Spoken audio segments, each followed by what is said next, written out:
L'accès aux soins pour soigner le diabète, c'est sous ce thème que la communauté mondiale commémore demain 14 novembre la journée dédiée au diabète, devenue un véritable problème de santé publique. Une journée marquée ce 13 novembre déjà sur le plan national par le district 403A3 du Lions Club. Vous le verrez tout de suite dans cette édition. Et puis, le Haut Conseil du dialogue social, lui, communique sur ses actions. Au cours d'un déjeuner de presse ce 12 novembre, le HCDS, le Haut Conseil du dialogue social, a fait le bilan de ses diverses missions dans la résolution des conflits sociaux avec les résultats obtenus, parfois concluants et parfois non. Voilà pour les titres. Mesdames, Messieurs, bonjour. Soyez tous les bienvenus à ce rendez-vous de l'information sur BF1. Demain, 14 novembre, marque la journée mondiale du diabète, campagne mondiale de mobilisation et de sensibilisation conduite par la Fédération internationale du diabète.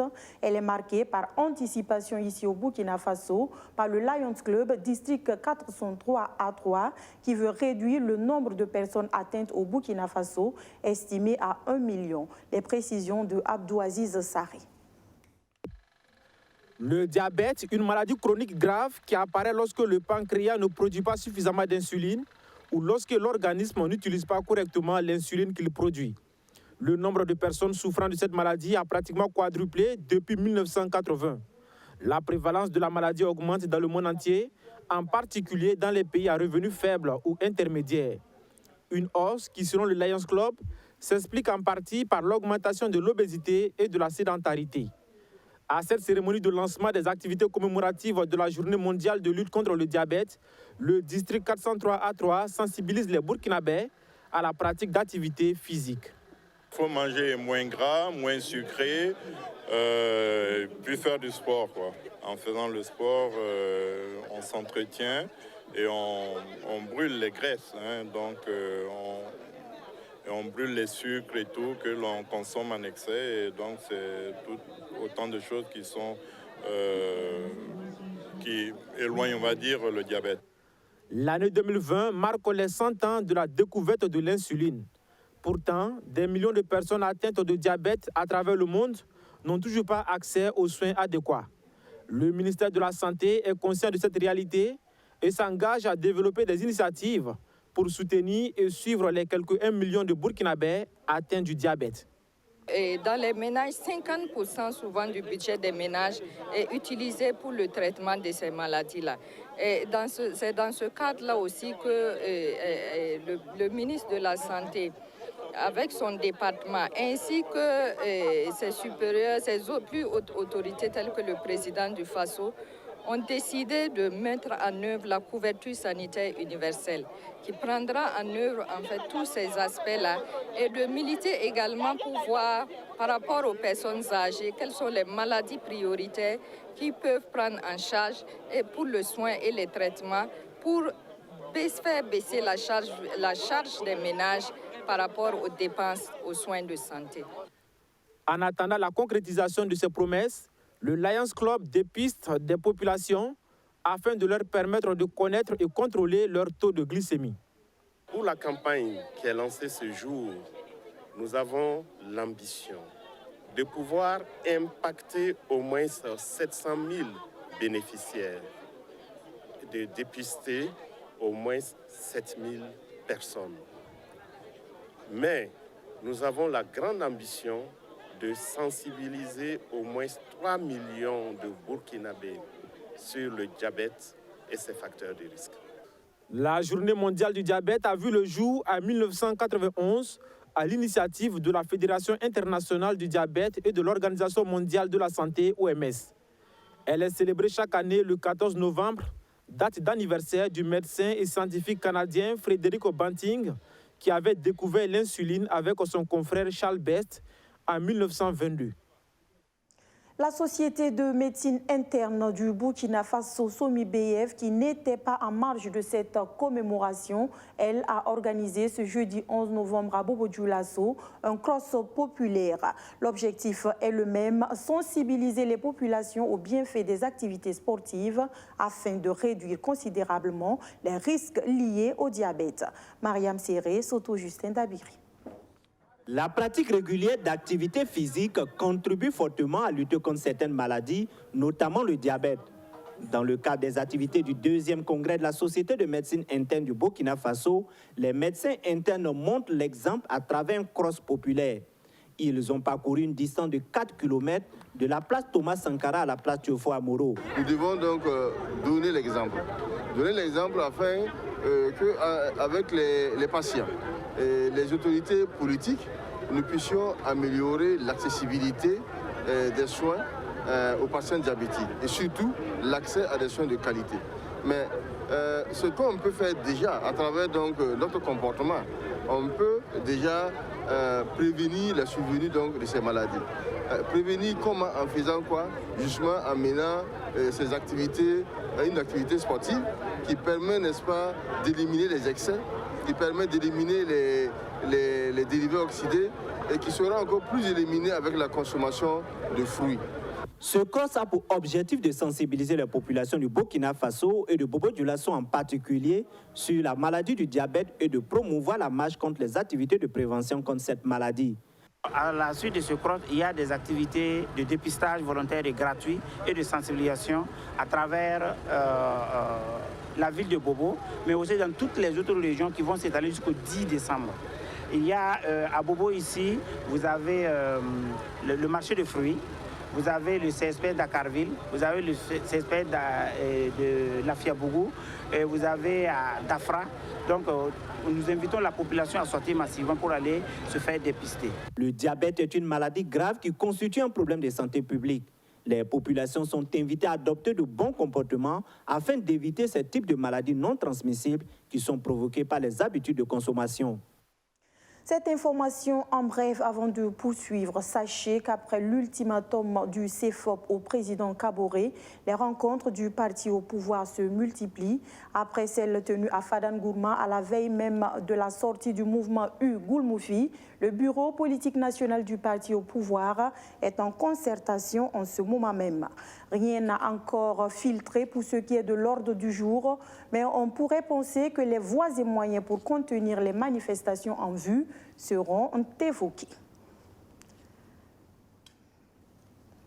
Et parlant de manifestations, sachez qu'en 4 années d'existence, le HCDS, le Haut Conseil du dialogue social, enregistre plusieurs actions au titre de la résolution des crises sociales.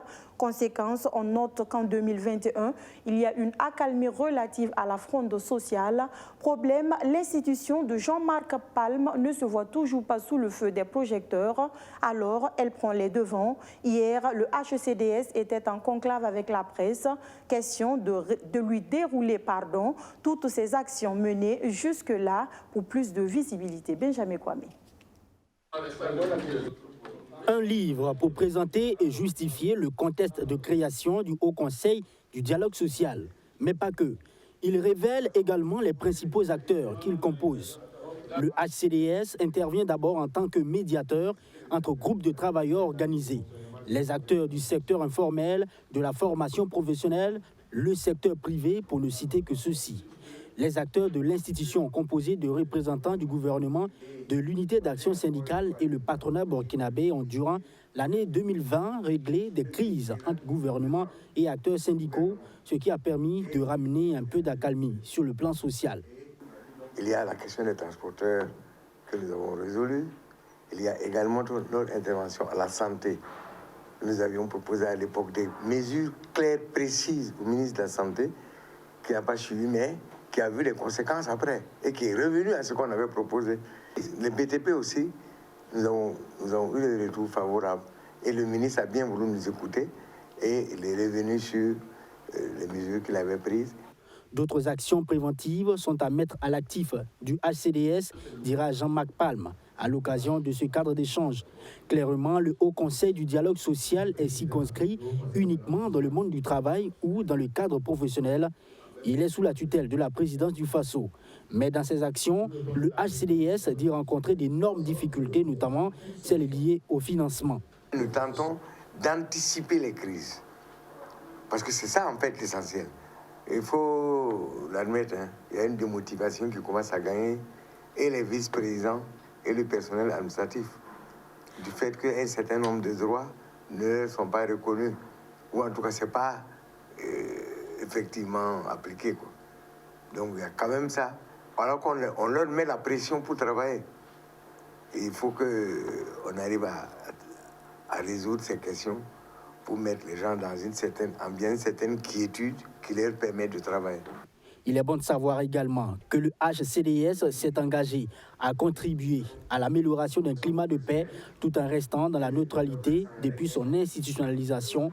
Si au sein de l'opinion nationale il ressort que cette institution est budgétivore, Jean-Marc Palme rappelle qu'elle a juste une allocation de 250 millions de francs CFA par an, une somme qui ne couvre même pas toutes les charges de l'institution, déclare-t-il. Et puis, le droit d'auteur et sa matérialisation, pas toujours bien compris sous nos cieux, le BBDA, le Bureau burkinabé du droit d'auteur, est à pied d'œuvre pour sensibiliser les artistes et cela commence par la bonne maîtrise de la question par les acteurs du BBDA eux-mêmes. C'est tout le sens de la formation sur la question à l'intention des structures déconcentrées organisées par le BBDA. Alexis Belnaba, reportage. La gestion collective du droit d'auteur au Burkina Faso, c'est le menu de cette formation des directions régionales et provinciales de la culture, des arts et du tourisme. Le BBDA, le Bureau burkinabé du droit d'auteur, veut ainsi outiller les acteurs des structures déconcentrées en charge de la culture afin qu'ils soient des relais auprès des artistes. L'objectif essentiel vise à permettre à ces DR et DP d'être outillés. Vous savez bien que la question du droit d'auteur est une question complexe et le BBDA, en tant que structure chargée donc de cette question, rencontre parfois des difficultés avec certains acteurs qui sont dans plusieurs localités au niveau du pays. Et ces directeurs régionaux et provinciaux sont donc des relais.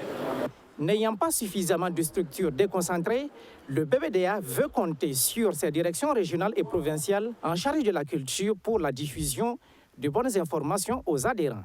Il faut préciser que le BBDA, pour l'instant, n'est pas suffisamment déconcentré. Nous avons la direction générale à Ouaga, une direction régionale à Bobo et quelques antennes. Donc, ce qui ne permet pas à nos membres qui sont sur l'ensemble du territoire national d'être suffisamment proches du BBDA. Et nous comptons donc nous appuyer du moins sur les directeurs régionaux et provinciaux pour pouvoir donc donner la bonne information en ce qui concerne les conditions d'adhésion, la déclaration des œuvres, etc. à nos membres. Les conditions d'adhésion, la déclaration des œuvres artistiques et les mécanismes de gestion du fonds de promotion culturelle sont entre autres les sujets abordés au cours de cette rencontre. Le 6e art qui se rapproche davantage de ses amoureux avec l'implantation de Grâce Théâtre, un centre culturel au quartier Tampuy de la ville de Ouagadougou. Ouvert au public à l'occasion de la 8e nuit internationale de la plaisanterie, c'est un centre de théâtre et de formation qui fait rêver déjà, vous allez le voir, avec Justin Amonto qui était à l'ouverture de ce joyau, porté sur les fonds baptismaux par l'humoriste Anatole Kouama. Un nouveau centre culturel désormais disponible ici à Tampuy pour les amoureux du 6e art. Nous sommes à Grâce Théâtre, un lieu de spectacle et de formation. Officiellement ouvert à l'occasion de la 2e journée des Nuits internationales de la plaisanterie, Grâce Théâtre donne déjà de la joie aux habitants du quartier Tampuy. Chaque fois qu'un lieu comme ça naît, c'est une grande joie pour tous les artistes, pour tous les hommes de la culture. Et de savoir qu'il est implanté dans un quartier populaire, ça veut dire une proximité d'échanges culturels et artistiques avec nos parents, nos riverains, c'est formidable. Ce soir, ils ont eu l'occasion de rencontrer pas mal d'artistes, ils ont eu l'occasion de voir des gens de près prester, hein, et ça, voilà, pour moi, c'est quelque chose voilà, qui me touche beaucoup. Et si je peux leur apporter ça à côté, ça me fait plaisir. Voilà. Pour les acteurs du monde théâtral, cet espace, au pays des hommes intègres, c'est un pas de plus vers le renforcement du vivre ensemble. Vous savez que c'est des lieux de cohésion. Ça a fait brasser plusieurs personnes de cultures différentes, d'ethnies différentes, de religions différentes, de différents âges.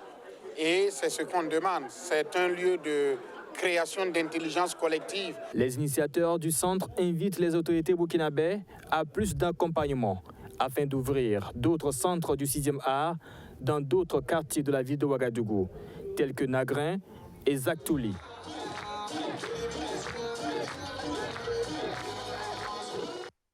Voilà le 6e art qui émerveille avec ses spectacles. À côté, il y a aussi les artisans comme les couturiers par exemple qui font du bon boulot. N'empêche, il y a souvent des ratés et c'est à ce niveau que d'autres couturiers comme Ilassa Sankara entrent en jeu. Spécialisés dans les retouches des tenues, avec son équipe, ils arrivent à tirer leur épingle du jeu. Comme quoi, il n'y a pas de sous-métier. Allons à la découverte de Choco Retouche avec nos confrères du studio Yafa.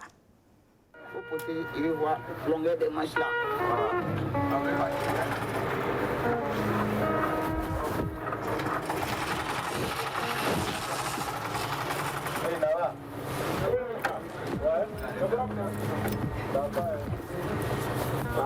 Apparemment, à coup d'œil, il voit ce qu'il doit enlever dedans. Plus les manches là, la longueur des manches là, c'est un peu long. Il réduit un peu là, quand vous potez vous montrer l'autre là. C'est bien ici,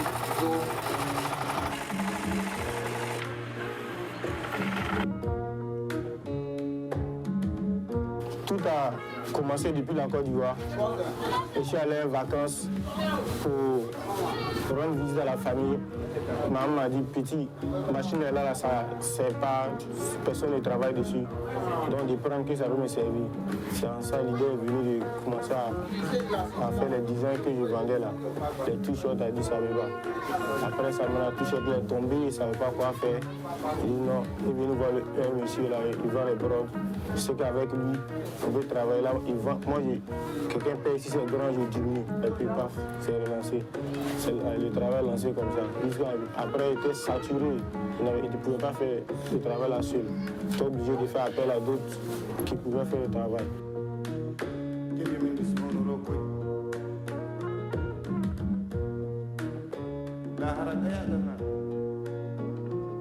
En tout cas, ici, là, on gagne un peu.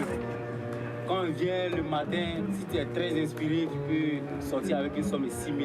Avec les 6 000, si tu as réussi à épargner 5 000, bon, au bout d'un mois, c'est largement suffisant pour produire. Il y a de ces clients, quand ils viennent prendre le travail, beaucoup apprécient sur le champ. D'autres prennent arriver à la maison, ils essayent, ils reviennent, il y a des impressions. On essaie de faire avec. Je viens souvent avec des pantalons, avec des chemises, voilà, pour juste retoucher, slimer, les pantalons slimés, les habits là retoucher juste près du corps. Je trouve que de façon générale, les élèves sont respectés, le travail très très apprécié. Voilà, moi je l'ai reconnu par un ami étudiant aussi. Voilà, il y a d'autres aussi bon, que j'essaie de poser, il a indiqué le point, ils viennent aussi, ils sont contents. Que les gars ils font du bon boulot, donc vraiment c'est une jeunesse encouragée.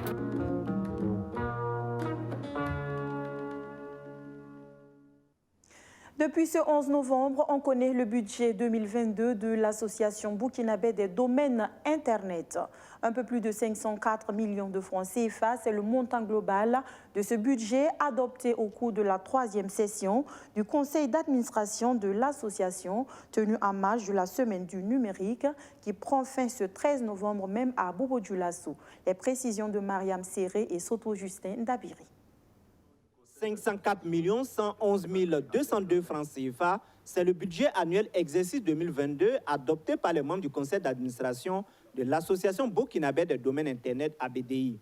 Ce montant va contribuer au financement de 88 activités organisées autour de 5 axes. Donc les principales lignes, c'est le développement de la plateforme de gestion des noms de domaine.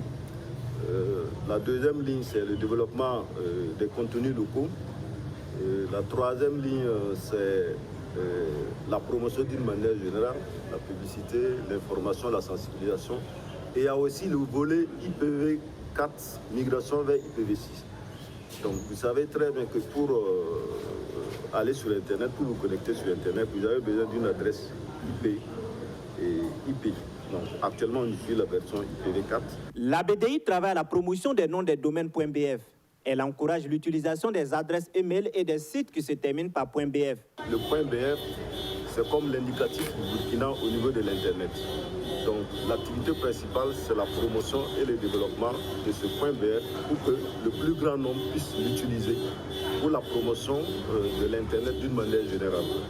Donc, notre examen du projet de budget, c'est d'investir dans les plateformes, le développement de la plateforme, la communication pour que le plus grand public ait connaissance. L'association burkinabé des domaines Internet ABDI est une association qui regroupe l'ensemble des acteurs de l'Internet du public et du privé. Elle a pour objectif de favoriser le développement de l'Internet au Burkina Faso.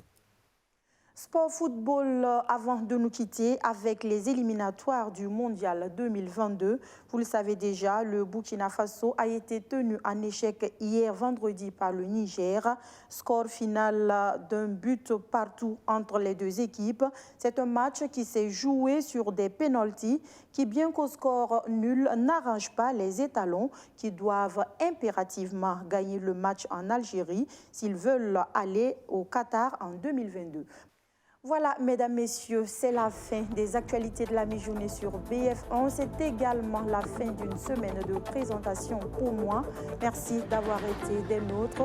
Toute l'équipe technique et rédactionnelle se joint à moi pour vous souhaiter de passer un agréable week-end, bien sûr en compagnie des programmes de la chaîne Le Cœur de nos défis. Et à vous qui passez par des moments difficiles, n'abandonnez pas, n'abandonnez jamais même, suis-je tenté de dire, car quoi que le ciel soit sombre, il finit toujours par s'éclaircir à force de persévérance. À très vite sur BF1, j'espère. Bonsoir.